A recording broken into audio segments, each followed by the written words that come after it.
Olá, queridos do Senhor, eu sou a pastora Rose Stutz. Sejam bem-vindos ao nosso canal.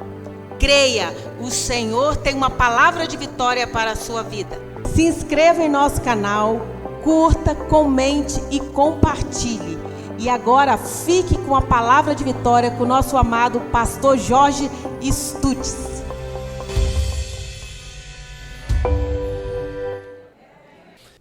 Segundo o livro dos reis de Israel, no capítulo 13. Aleluia! Glória a Deus. A partir do verso 14.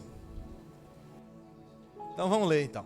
Diz assim a palavra do Senhor. Você que não trouxe Bíblia, tem aqui no projetor a leitura. Você pode fazer. Diz assim a palavra do Senhor. A partir do verso 14, ora, Eliseu estava sofrendo da doença de que morreu. Jeoás, rei de Israel, desceu a vê-lo e chorou sobre ele e disse: meu pai, carros de Israel e seus cavaleiros. Disse-lhe Eliseu: toma um arco e flechas. E ele tomou um arco e flechas. Verso 16. Então disse Eliseu ao rei de Israel: põe a mão sobre o arco. Pegando ele o arco, Eliseu pôs as suas mãos sobre as mãos do rei. E disse: abre a janela para o oriente. E ele a abriu. Disse mais Eliseu: atira. E ele atirou. Prosseguiu Eliseu: a flecha do livramento do Senhor é a flecha do livramento contra os sírios. Tu ferirás os sírios em Afec até os consumir. Verso 18. Disse mais: toma as flechas, e o rei as tomou. Então disse ao rei de Israel: fere a terra. E ele a feriu 3 vezes e cessou. O homem de Deus se indignou muito contra ele e disse: 5 ou 6 vezes deverias tê-la ferido. Então terias derrotado os sírios até os consumir, mas agora só 3 vezes ferirás os sírios. Feche seus olhos, faz uma oração.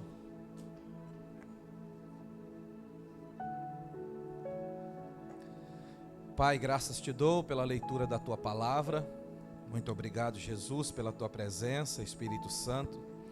Muito obrigado porque está conosco. Fala ao nosso coração, alimenta a nossa alma e nos faça sair daqui transbordante da tua unção. Oramos no nome de Jesus. Amém. Você pode aplaudir forte no nome de Jesus. Senhoras e senhores, o texto que ora acabamos de ler, nós demos início no verso 14 da leitura. Dobre sua atenção, porque a minha palavra de hoje é curta e quando você piscar o olho eu já terminei. Amém, Ruth? Então, iniciamos a leitura no verso 14, que nos disse assim a palavra de Deus: Eliseu estava sofrendo de uma doença que iria morrer.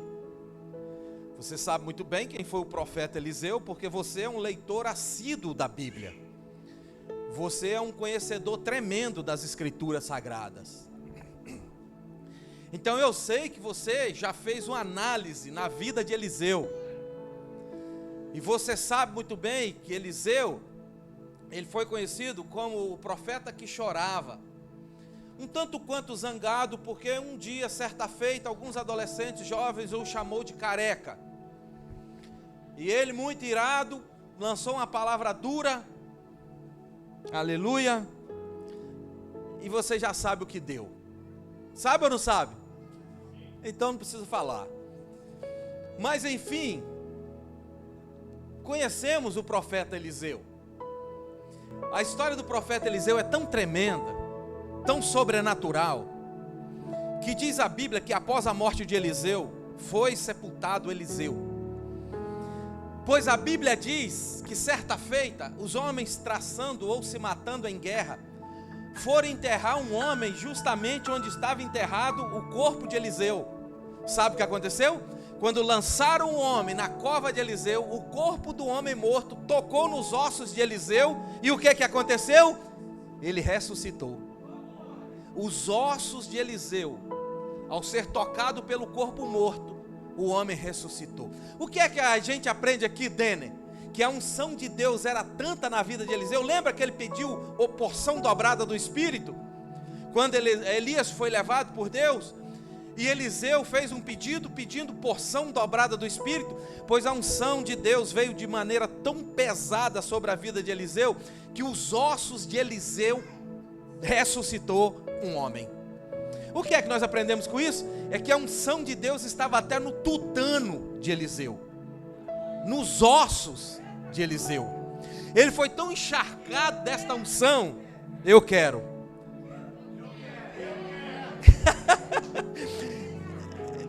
Eu quero e preciso. Eliseu foi tão encharcado da unção, mas tão cheio da unção, que a unção alcançou os ossos. Sabia? Isso foi sobrenatural. Olha, vou dizer algo para você, que eu não consegui comprovar. Já dei uma pesquisada sobre isso, mas eu ouvi dizer. Vou passar para você não como uma verdade, mas como algo que você deve pesquisar. Pois fiquei sabendo que a porção dobrada do Espírito que Eliseu recebeu, deu a ele possibilidades de operar o dobro do milagre de Elias. Escute isso. Quando eu ouvir dizer isso, ouvir dizer que para que os milagres de Eliseu fossem dobrados daqueles de Elias, faltava um. Tipo assim, Elias operou 7, Eliseu operou 13, mas Eliseu completou 14, depois de morto com os ossos ao ser tocado pelo corpo. Pesquisa isso, e depois me fale, e vamos trocar sabedoria e conhecimento. Amém? Pois bem, senhoras e senhores, agora Jeoás está em guerra. Jeoás pegou um reino falido, porque o inimigo que se levantou contra Jeoás já tinha vencido o seu pai e já tinha vencido o seu avô, e agora estava em direção a Jeoás. Jeoás inteligentemente vai procurar um homem de Deus. Ele encontra Eliseu. Olhe para mim, preste atenção, dobre a sua atenção, tá bom? Segura aí a criança. O que acontece é que Jeoás pega um reino falido. O verso 7 do capítulo 13 diz assim: nada havia ficado do exército de Jeoacás, senão 50 cavaleiros, 10 carros e 10 mil homens de infantaria. Esse era o exército de Jeoás. E quem se levantou para lutar contra ele? Tinha 150 mil homens de guerra. Então ele não tinha exército, ele não tinha armas de guerra. Então ele vai procurar um conselho, ele vai procurar uma direção, ele vai procurar uma oração, ele vai procurar alguém que tem Deus, ele vai procurar alguém que vai abrir os olhos dele. Então ele encontra Eliseu numa casa, enfermo, velhinho e sozinho. É aqui que a gente pode falar uns 15 minutos. Olha a situação que ele encontrou Eliseu. Eliseu estava sofrendo da doença da qual morreria. Olha a situação que Jeoás encontrou Eliseu: velho, doente e para morrer. E eu digo para você o seguinte: nós estamos no capítulo 13. A última menção que a Bíblia faz de Eliseu foi no 9. Então a Bíblia pula 10, 11, 12 e vem para o 13. A Bíblia fala de Eliseu no 9, esquece Eliseu no 10, esquece Eliseu no 11, esquece Eliseu no 12 e lembra-te de Eliseu no 13. Se você for ler a Bíblia do capítulo 9 até o capítulo 13, você lê esses capítulos, esses versos em 15 minutos. Porém, a distância do capítulo 9 para o capítulo 13 são de 40 anos. O que é que eu quero dizer para você? é que já tem 40 anos que Eliseu está inativo, ou pelo menos sumido das escrituras. Entendeu? Talvez fazia o ministério à paisana, mas a Bíblia não dá referência. Apaga-se a memória. 40 anos depois, Eliseu do capítulo 9 tem 40 anos, Eliseu do capítulo 13 tem 80 anos. Ele foi deixado assim, tirado dos holofotes, tirado da fama, tirado das mídias sociais, afastado por um tempo. É o período do vaso no canto. Talvez aqui tenha alguém assim, que está no período do vaso no canto, que o processo do vaso passa por isso. Fica um tempo no canto, entendeu? Pegando robustez, adquirindo força. Então, Eliseu, do capítulo 13, tem 80 anos, e ele é encontrado por Jeoás, velho, doente para morrer. O que é que me chama a atenção aqui? É que, ora, Eliseu estava sofrendo da doença da qual morreria, velho e doente sozinho, e mesmo assim, ele não negou trabalhar para Deus. Conseguiu entender? E você que está cheio de sabedoria e de vigor e de força, graças a Deus, também não está negando trabalhar para Deus. Mesmo idoso, doente para morrer, ele não negou trabalhar para Deus. Ele abriu as portas e cumpriu o seu chamado. Que tremendo isso, né? Abriu as portas e cumpriu o seu chamado.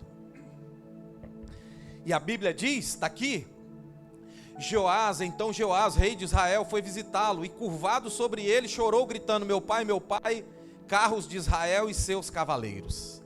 Se você lê comigo isso aqui, eu leio contigo, não tem peso nenhum. Meu pai, carros de Israel e seus cavaleiros. Que peso tem isso? E aí, o que tem? O que há? O que foi? Nada, peso nenhum. Mas a história nos ensina que tem peso. Olha, quando Elias estava sendo levado por Deus, Eliseu falou a mesma coisa para Elias: meu pai, carros de Israel e seus cavaleiros. Eliseu falou isso para Elias. Agora, mais de 40 anos depois, alguém falou a mesma coisa para Eliseu. O que significa? As palavras voltam. As palavras voltam. Cuidado com o que você fala. Uma hora ela vai lá na porta da tua casa, bateu na porta da casa, as mesmas palavras voltaram. É forte. Mas que peso tem isso? Meu pai, carros de Israel e seus cavaleiros. Isso na cultura dos judeus significa dizer: você mesmo doente vale mais do que um exército inteiro. Lembra que eu falei de exército lá no começo, que Jeoacás não tinha exército? Lembra? Pois agora ele está dizendo isso para Eliseu: você mesmo velho, doente e solitário, você vale mais do que um exército guerreiro. Percebe o valor que tem um homem de Deus, homem e mulher? Percebe isso? Olha como isso é glorioso. Glorioso. Olha como isso é profundo. Olha como isso é forte. Meu pai, carros de Israel e seus cavaleiros. A leitura seguinte diz: Eliseu disse: traga um arco e algumas flechas, e ele assim fez. Espera aí, você vai ter que prestar muita atenção aqui para você me entender. Aleluia. Preste muita atenção. Jeoacás visitou Eliseu, mas não falou nada, só carros de Israel e seus cavaleiros. Ele não disse o propósito, ele não falou por que ele estava indo. Mas sem ouvir coisa alguma de Jeoás, Eliseu já falou: traga o arco e algumas flechas. Eliseu já sabia do que Jeoás precisava. Pois bem, traga algumas flechas, pegue o arco em suas mãos. Disse ao rei de Israel. Quando pegou, Eliseu pôs suas mãos sobre as mãos do rei. Sabe o que significa isso aqui? Eliseu, Joás pegou o arco. Mais ou menos assim. Eu estou com estilo aí, olha aí. Eu não sou o Bolt. O Bolt é mais ou menos a flecha daquela. Quando Joás pegou o arco e a flecha, o profeta botou a mão em cima da mão de Joás. Isso significa dizer cobertura espiritual. Cobertura. Por isso que você deve ter a sua cobertura espiritual.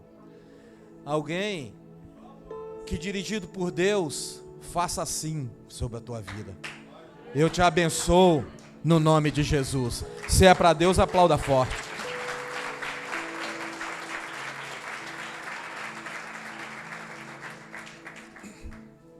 Pois bem, Eliseu pôs suas mãos sobre as mãos do rei.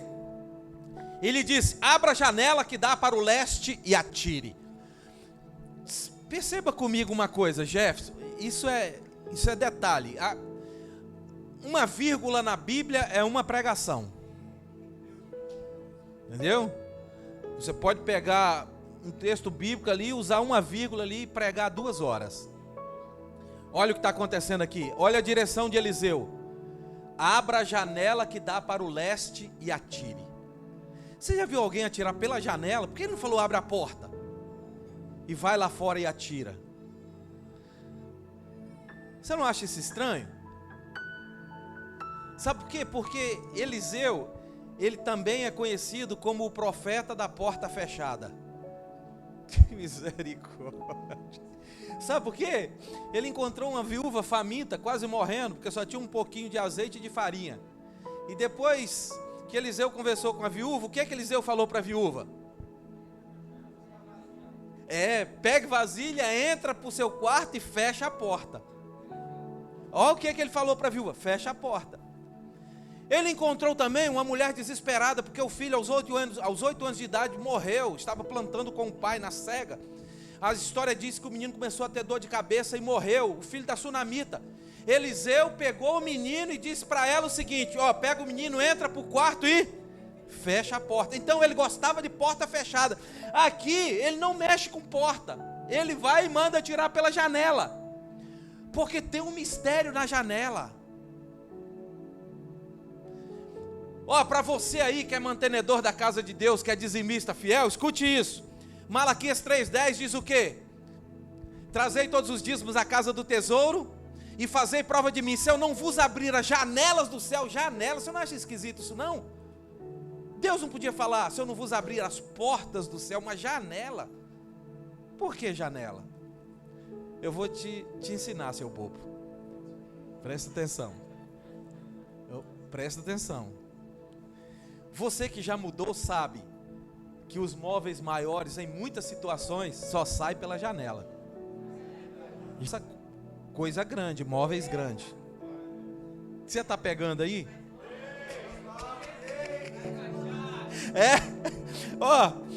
É pela janela que os móveis maiores são passados. O que é que significa isso quando Deus diz: vou abrir a janela do céu?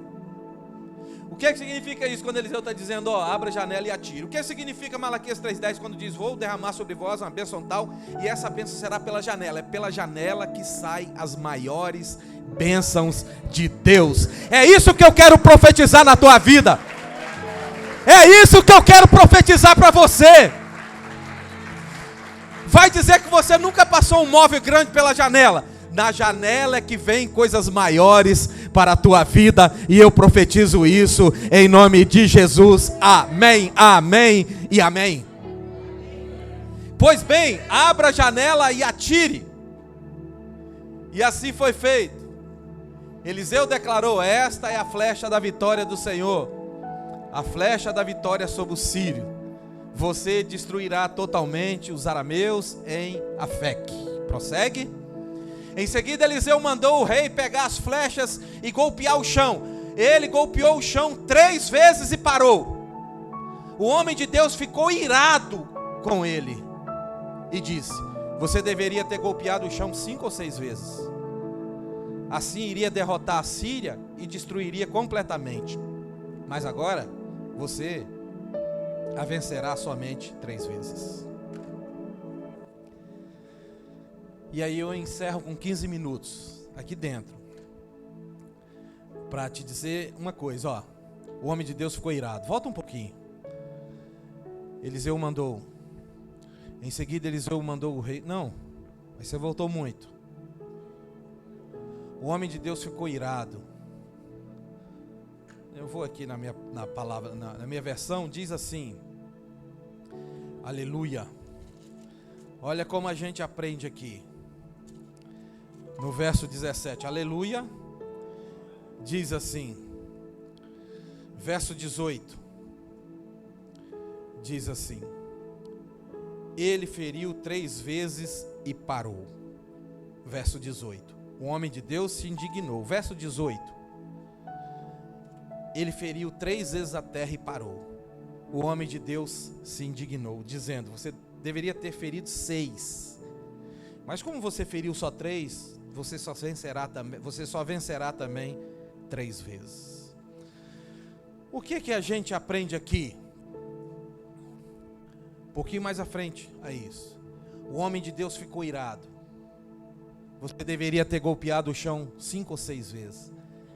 Isso aqui significa que nós fazemos pela metade.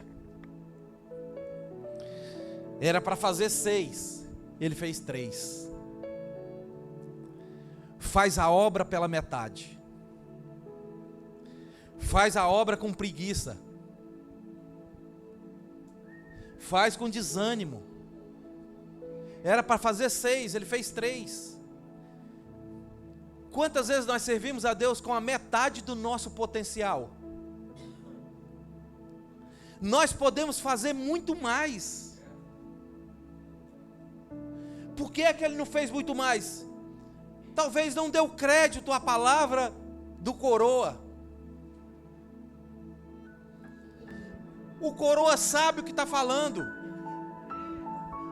Sabe o que está falando, então talvez não deu crédito à palavra do profeta, fez pela metade. Nós servimos a Deus pela metade. Vai apertar um pouco aí, mas vai edificar. Servimos a Deus pela metade, com desânimo, com preguiça. Entende? O que é que a gente aprende aqui? Se você tivesse ferido 6 vezes, você venceria até o fim. Eu aprendo que nós vencemos e conquistamos pela metade. Nós determinamos a quantidade das nossas vitórias. Você já ouviu falar que o nosso deserto é do tamanho da nossa língua? Conforme a palavra liberada, o deserto aumenta. Conforme a palavra liberada, o deserto diminui. E aí, nós determinamos até onde nós queremos vencer. Não tem gente que vence uma batalha, vence 2, vence 3, aí acomoda, tá bom, abandona a cruz, afasta da fé e depois perece. Pois o profeta está dizendo para ele o seguinte: se você tivesse ferido 6 vezes, você ia vencer até o fim. E em muitos casos nós somos bênçãos até a metade. O nosso projeto só vai até o meio. A nossa fé só vai até metade do caminho. Por quê? Porque falta afinco, falta fibra, falta fé, falta força, falta determinação. Por isso que ele fere só 3 vezes. E a partir daí, feriu só 3 vezes. E o profeta está dizendo, mas agora você vencerá somente 3 vezes. Lá no começo, o homem de Deus ficou irado. Sabe por que o homem ficou irado? O homem de Deus ficou irado. O homem de Deus ficou irado porque ele não se conformou. Porque ele sabia que poderia ser muito mais. E aí você vê um homem de Deus inconformado e um rei que precisava vencer os inimigos, conformado, com 3 feridas na terra. É tipo assim, menos esforço. Feriu 3 vezes, menos esforço. Então ele feriu 3 vezes e está conformado com isso agora. Aí você vê em contrapartida um velho profeta que fica inconformado, irado com ele. Qual é a diferença do conformado e inconformado? Você determina até onde você quer ir. Tem gente que está satisfeito com pouca coisa, que caminha 1 milha e está bom demais. Tem gente que não dá continuidade, que não prossegue, porque está conformado. Vou falar em ministério. Você está conformado com o seu ministério hoje? Pois é, então passe a ficar inconformado, a querer mais, a buscar mais, a fazer mais. Nós falamos hoje aqui de manhã, nós estamos em construção. Nós construímos aqui para usufruirmos lá.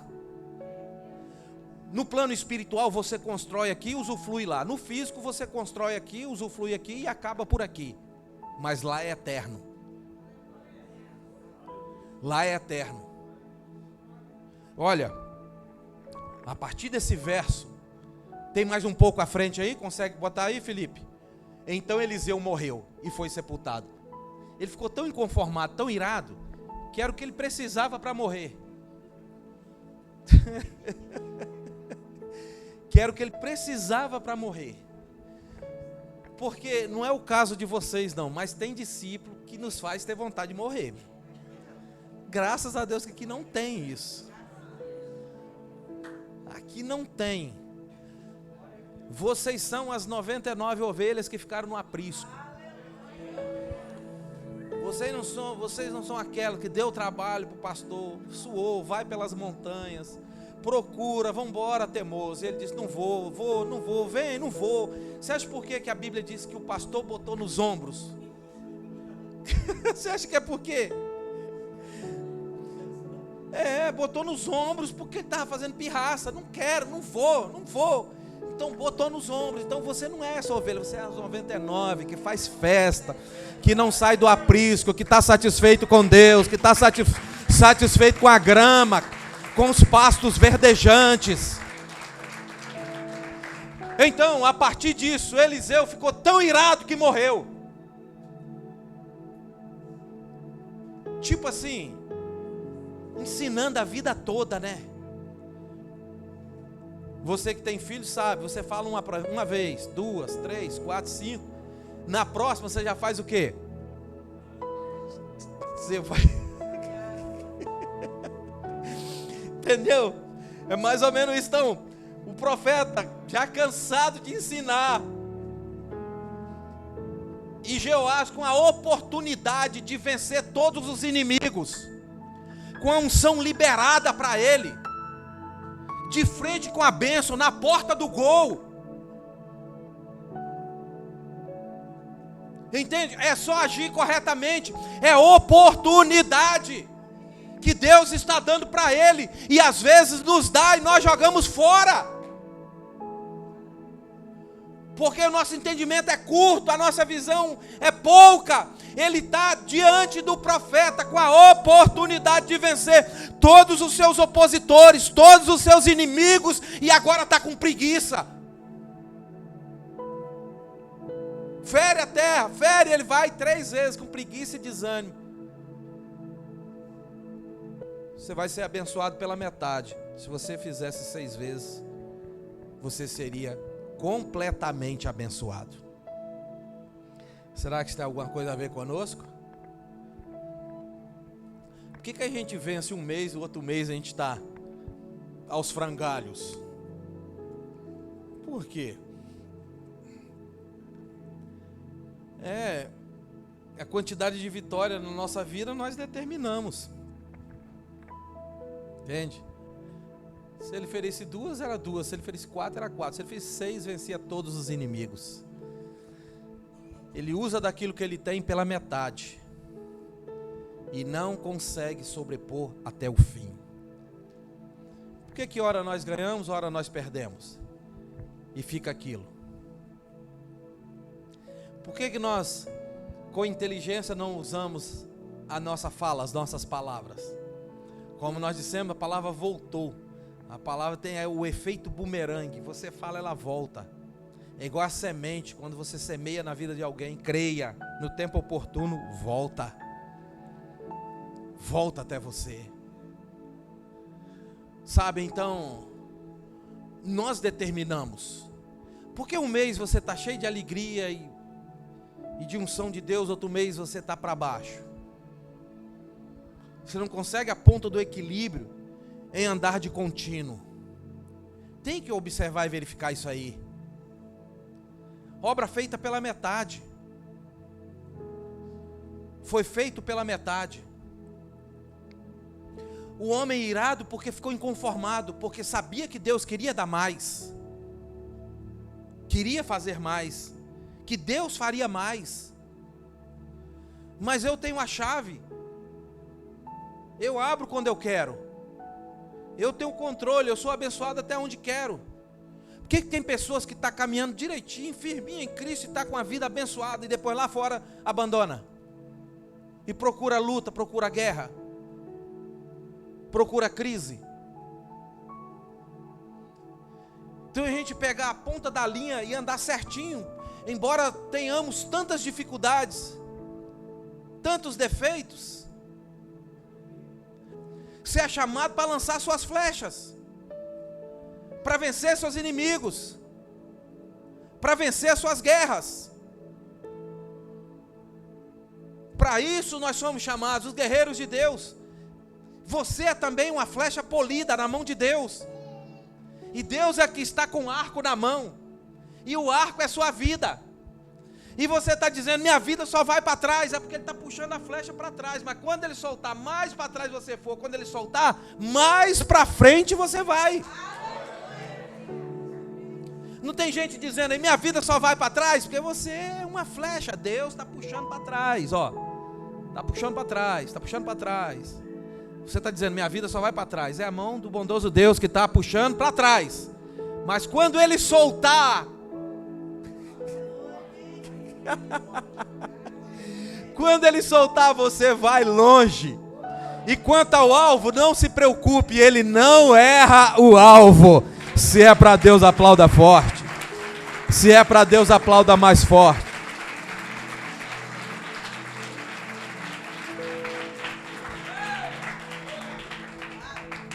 Servir a Deus com alegria, apresentar a Ele com cânticos.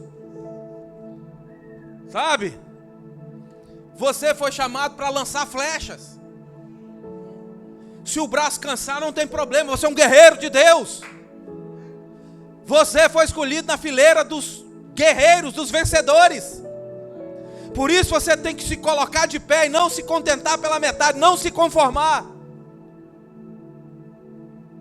Para Deus concluir a obra maravilhosa que Ele tem reservado para você.